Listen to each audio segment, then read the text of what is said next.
If you want to turn simple vegetables into something deeply savory and flavorful, do this.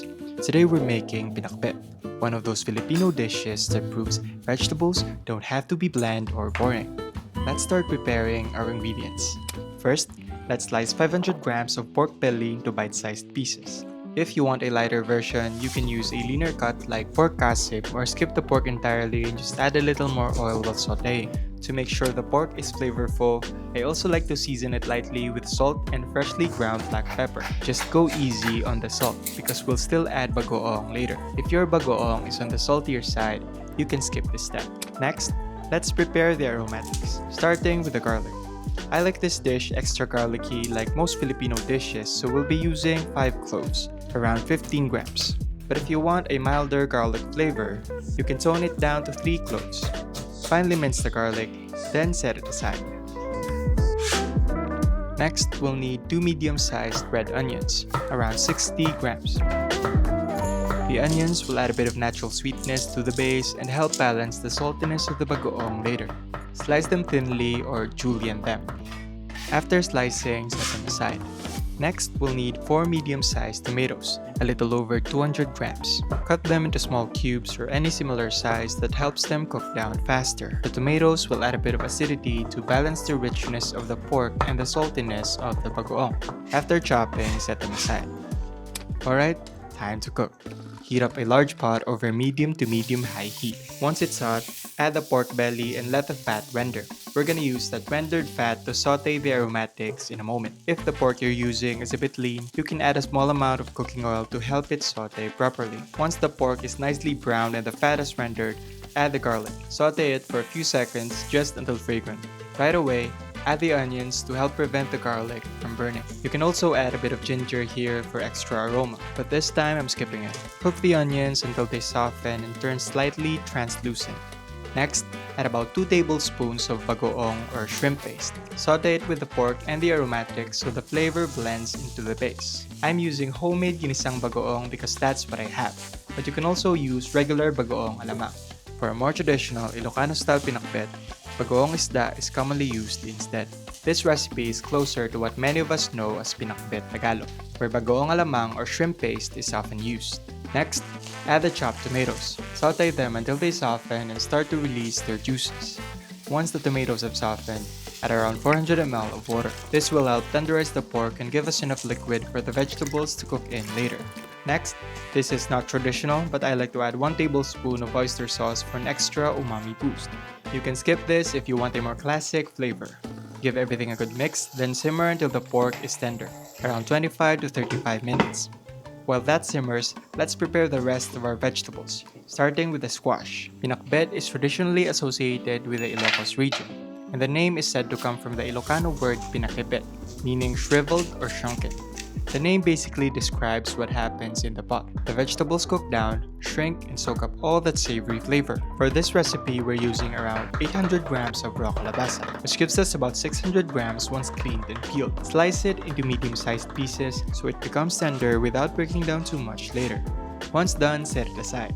Next, we'll need 1 medium to large ampalaya or bitter gourd. This is around 200 grams raw, which gives us about 160 grams once clean. Slice it in half, remove the seeds, then cut it into slightly thick pieces. Cutting them a bit thicker helps the ampalaya keep some texture and not get too soft later. To reduce the bitterness a bit, you can soak the ampalaya in salted water for a few minutes. If you prefer a stronger bitter flavor, you can skip this step. Next, we'll need 10 pieces or around 135 grams of sitaw or snake beans. Remove the tips, then cut them into 2-inch pieces.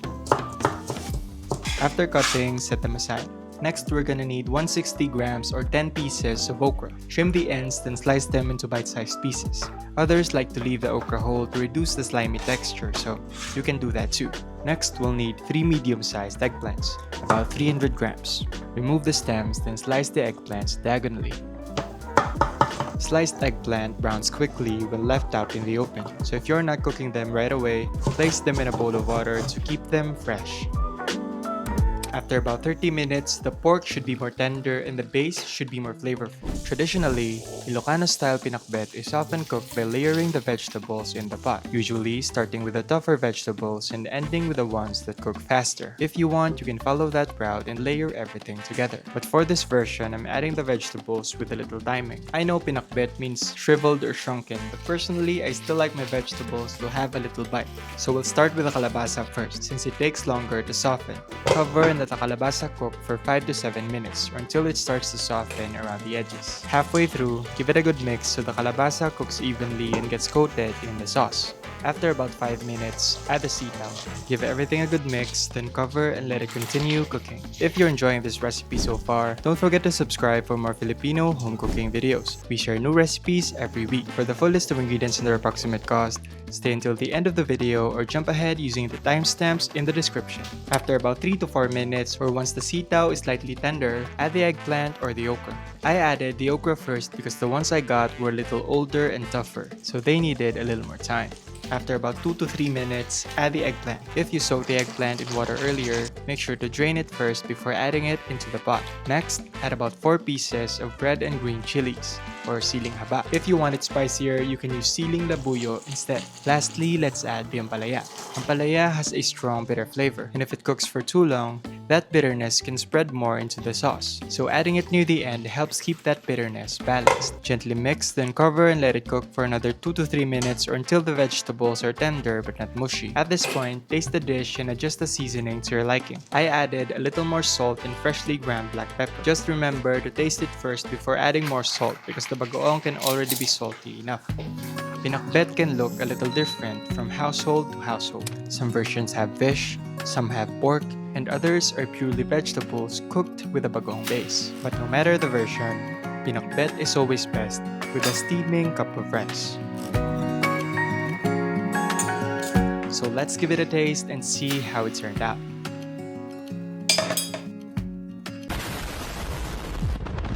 The kalabasa is soft and slightly sweet. The eggplant soaked up all that savory bagoong sauce, and the ampalaya gives just enough bitterness to balance everything. The sauce is rich from the pork, but rounded out by the cooked down tomatoes and the other vegetables. Pair that with hot rice and you've got yourself a perfect meal. If you want to eat more vegetables but don't want them to taste bland, you should definitely try this recipe. How does your family make pinakbet? Do you make it Ilocano-style, Tagalog-style, or do you have your own family version? Let me know in the comments below. Here's the full list of ingredients I used along with their approximate cost. You can pause the video or take a screenshot if you want to save it for later. Let me know in the comments which Filipino recipe would you like me to share next. A quick shout out to Sabochan888 for leaving this comment on our last video. Thank you so much for supporting the channel. If you found this video helpful, give it a thumbs up and let me know in the comments how your pinakbet turned out. Subscribe for more easy Filipino recipes and click the video on your screen for another easy Filipino dish. Thank you for cooking with me and I'll see you in the next one.